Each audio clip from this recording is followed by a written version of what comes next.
Right, Sony have absolutely done us here. Originally announcing that they would be shutting down their PS3, PSP and Vita digital storefronts in July 2021, they've now come out to admit their mistake and have pledged to keep the Vita and PS3 stores alive for the foreseeable, with the PSP store still shutting down in July. This is obviously excellent news for games preservation and a win for consumers and developers/publishers everywhere. It was not, however, hugely welcome news to us, as we were set to release a video about games you should buy before they disappear forever the very next day.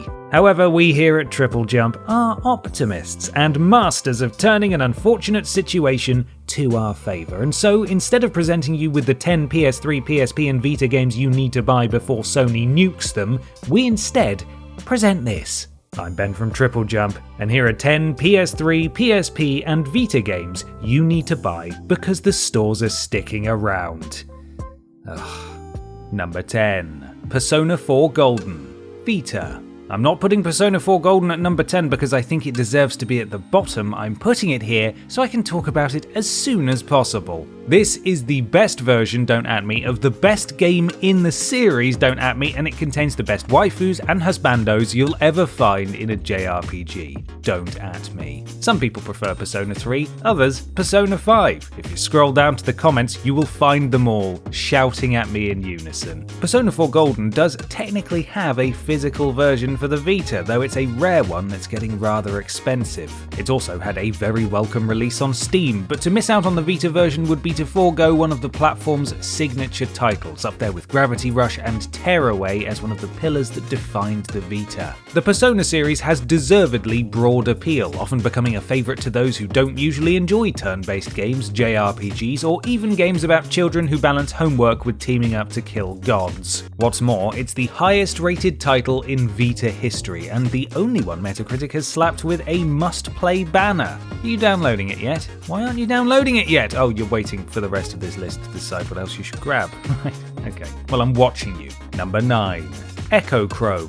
PlayStation 3, PlayStation Portable, and Echochrome 2, PlayStation 3. We thought we'd recommend both of these Echochrome games because they're both great. The first Echochrome is available on PlayStation Now and has a physical release on the PSP, albeit a rare one, but its sequel is a fully fledged PS3 digital exclusive. That's the one you may want to grab in case Sony has a change of heart. The first game is the better of the two overall, but the sequel deserves credit as a clever indie game built around the PlayStation Move. It keeps the Oscar Reuterswald-esque impossible design puzzles from the first game, but focuses on light and shadows you manipulate with your controller. Also, Echochrome 2 has a Guinness World Record for the longest video game soundtrack composition, with one track clocking in at 1 hour, 15 minutes and 7 seconds. If that doesn't make you want to pick it up, then, well, fair enough, but I still think you should. Number 8. The House of the Dead 4, PlayStation 3. With the advancement of virtual reality headsets, it's looking more and more like traditional light gun games are becoming a thing of the past. It's a shame too, as there is a wonderfully nostalgic feeling associated with the great arcade light gun cabinets, such as Virtua Cop, Time Crisis, and of course, The House of the Dead.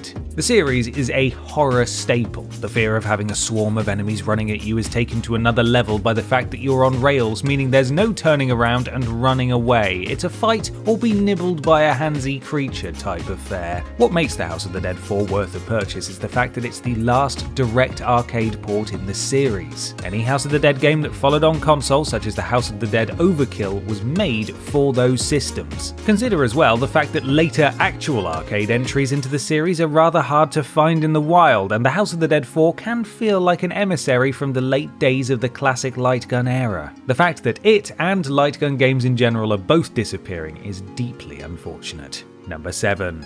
Infamous Festival of Blood, PlayStation 3. This standalone expansion in the revered Infamous series is a must for fans. Built on the engine and map of Infamous 2, Festival of Blood is a unique spin-off that's completely non-canon. Well, Sort of. The minor framing device of Cole's friend Zeke hitting on a woman in a bar is probably something that canonically happens often enough, but their conversation and the game itself is about Cole becoming a vampire, as if that guy didn't already have enough to deal with. If you enjoyed the likes of Red Dead Redemption's Undead Nightmare expansion, then Festival of Blood will be right up your alley. It's pretty much a cross between that and Infamous 2, with more supernatural abilities than the former and the removal of karmic choices from the latter, probably because drinking the blood of innocent people is a bit suspect when it comes down to the whole morality thing. It doesn't take itself quite as seriously as the main Infamous games, but for just a bit of campy, Halloween-appropriate fun, it's a must-have. Number 6. Resident Evil Chronicles HD Collection. PlayStation 3. Resident Evil Chronicles HD Collection is a compilation of both the Umbrella Chronicles and the Dark Side Chronicles. Those less familiar with the mixed past of the Resident Evil series may have missed these motion-controlled rail shooters, which is fair enough really, but these are both worth a look. We won't get too deeply into either game here, but if you want to know more, check out our list of every Resident Evil game ranked from worst to best. Yes, that's right, we will advertise our own videos inside of our own videos. You can't stop us. Both the Umbrella Chronicles and the Dark Side Chronicles released on the Wii before being ported to the PS3 in a single collection. This did see a physical release in Japan, but everywhere else it was digital only, meaning you might want to grab it for safety. Being as both Nintendo and Sony seem about as interested in game preservation as an oil tycoon is interested in preserving nature, I'd say grab it while you can. Number 5. Trash Panic, PlayStation 3. Trash Panic is a brilliant little indie game that's a bit like Tetris, but with destruction. You have a rubbish bin, or whatever Americans call it, a garbage pail? Is that it? And have to throw or place rubbish into it, either compressing or destroying it to keep it from overflowing. Heavier objects will crush smaller ones, and you'll given occasional tools such as explosives to thin out the debris. While the premise may not sound too appealing on paper, Trash Panic is a unique game and it's well worth experiencing. It has a wonderful split-screen co-op mode as well, something else that's becoming more rare as the industry moves on. This is another title that, at the time of writing anyway, is available on PlayStation Now, but game streaming in 2021 is about as reliable as a back-alley surgeon. If you can't count on Sony keeping their stores online, I wouldn't count on it being streamable forever either. Number 4. Motorstorm RC, PlayStation 3 and Vita. The Motorstorm series was an arcadey set of off-road racing PlayStation exclusives. You'd find the series spanning the Sony consoles and handhelds between 2006 and 2012. The first Motorstorm entry on the Vita, RC took the Motorstorm formula of over-the-top racing violence and tweaked it to make it easier to control on handheld, as well as shortened the races to make it more accessible for short bursts on the go. This is why we'd recommend the Vita version over the PS3 one, but either is worth grabbing. It's simple, top-down racing fun, so give it a go. Like the very best low-priced digital downloads, Motorstorm RC takes an idea and focuses solely on it. Boiling a concept down to its bare bones means you're more likely to have a well-made, streamlined experience than a host of forced features that the budget couldn't handle. Sometimes, less really is more.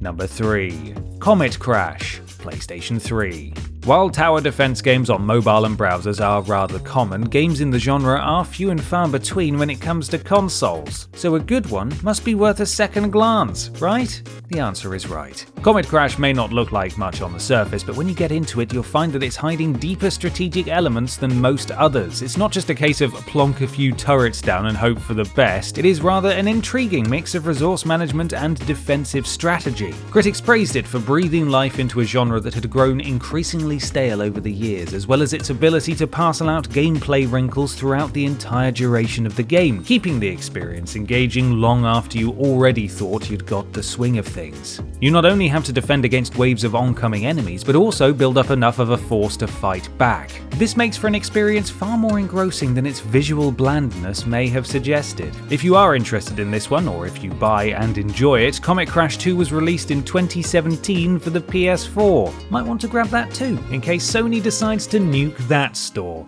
And then not.